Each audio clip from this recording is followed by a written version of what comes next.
The story of Layla and Majnun by the 12th century Persian poet Nizami is a story of tragic love, a social taboo, and a love so intense that it transcends into complete madness.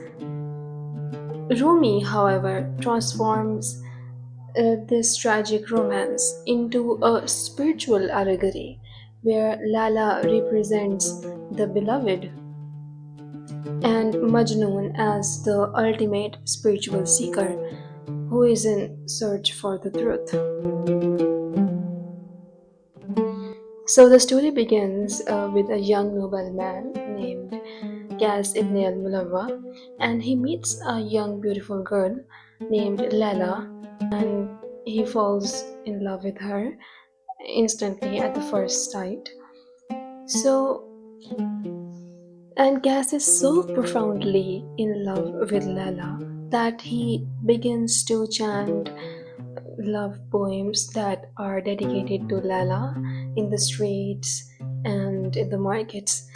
And seeing his obsessive and erratic behavior, people begin to call him as Majnun, which in Arabic means a mad person or someone who is possessed by some spirits.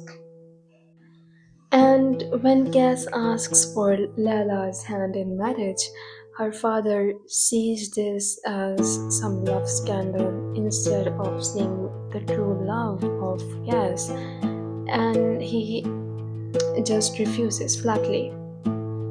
And Cass is now quite well famous in the whole city because of his erratic behavior.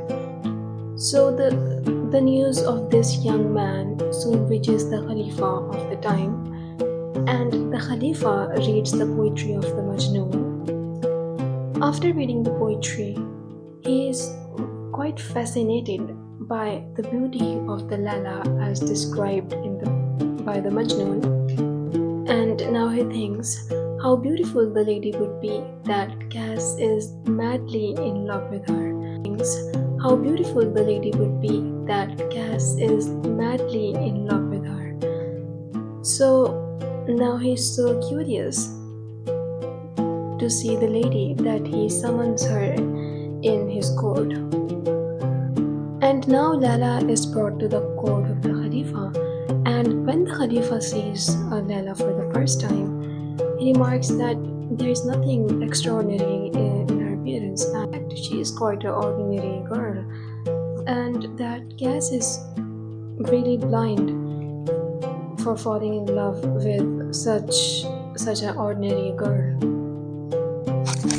And to this remark, Lala replied with a profound spiritual truth. You are not Majnun, so you do not have his eyes to see my true beauty. Now this is a really beautiful concept. That to see the beauty in the beloved, one must have the eyes of the seeker. For a seeker, everything related to his beloved is beautiful. He sees beauty in everything that reflects his beloved. So, to see the real beauty in Lala, one must have the eyes of the Majnun.